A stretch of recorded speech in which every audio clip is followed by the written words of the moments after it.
Hi you guys, I wanted to do a quick video. I haven't been around for a while. There's been a lot going on.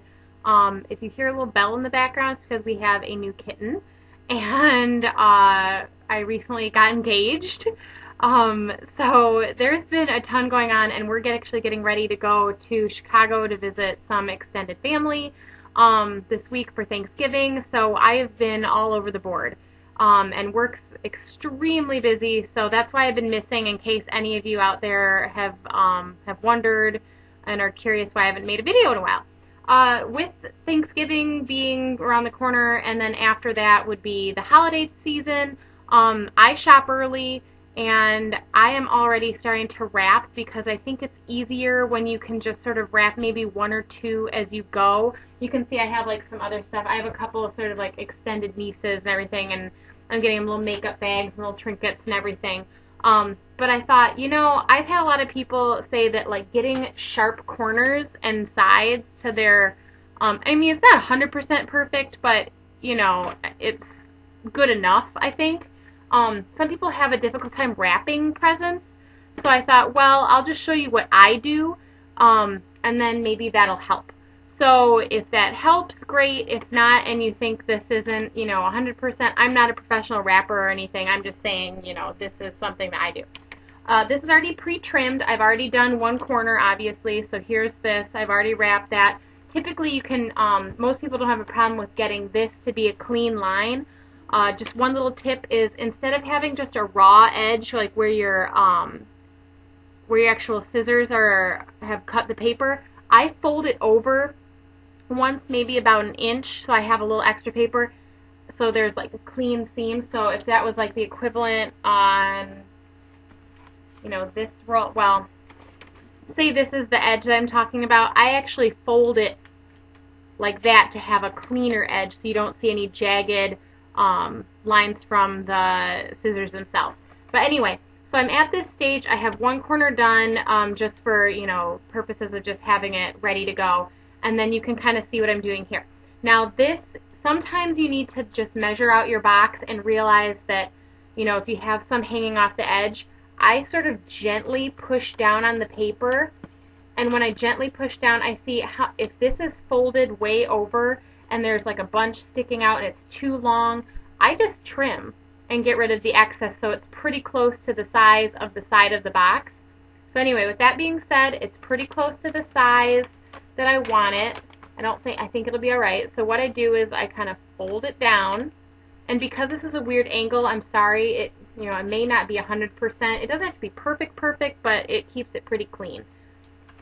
What I do is I take my finger and I find the corner. I kind of pinch the paper. Oh, and I'm not really in here. So you can, I pinch the paper.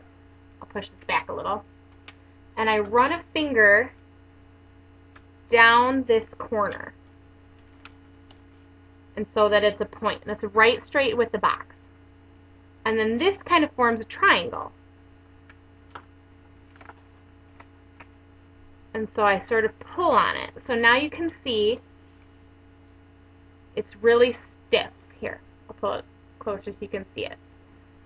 Obviously I'm in my pajamas, sorry you guys. Now I do that on the other side. So you can see this is loose and open. I can stick my hand underneath. I hold over here for a little bit of support,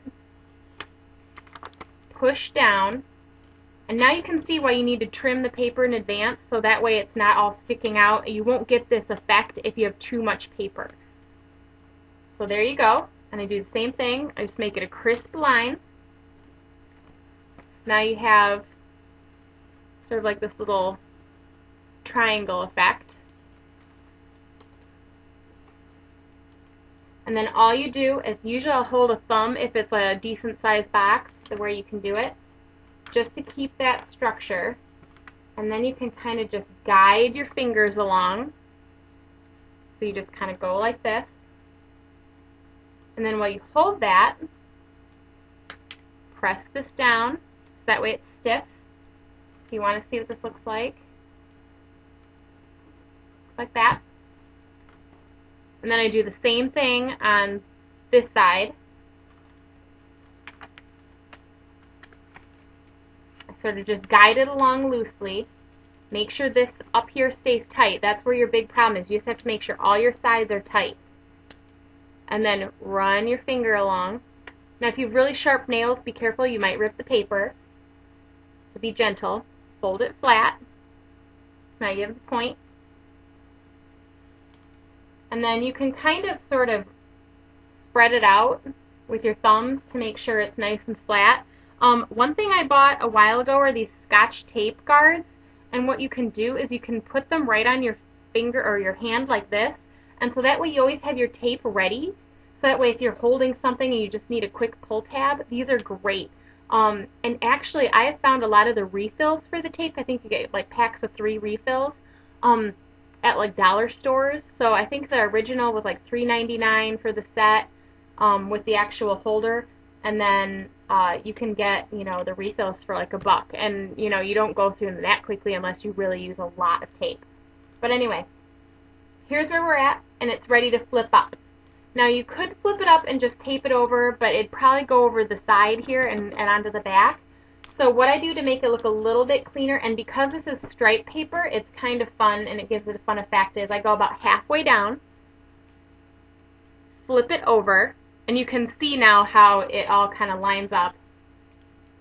Push it down, make it flat, and then keep your fingers in to make it tight and pull up, and you can see I'm holding the top for support here. And then usually if it's not too heavy, I try to flip it up, and that way you have a steadier surface to push down on. Get your tape, tape it in place, and you're good to go. So I mean, you know, you can see it's not like 100%, you can, you know, see there's a little space here and there, and it's not 100% lined up on the lines. But I think for overall, the fact that most of these are going to my nieces and nephews anyway, they're going to rip into these things, they're not going to pay attention. But at least for your sake, it'll look nice and clean underneath the tree. Now you're ready to decorate it with whatever you want. You can get fun tags. I have some tags that I tie onto my ribbon. They look sort of like little holly leaves. Those are kind of cute. I have, you know, red ribbon that I use to tie.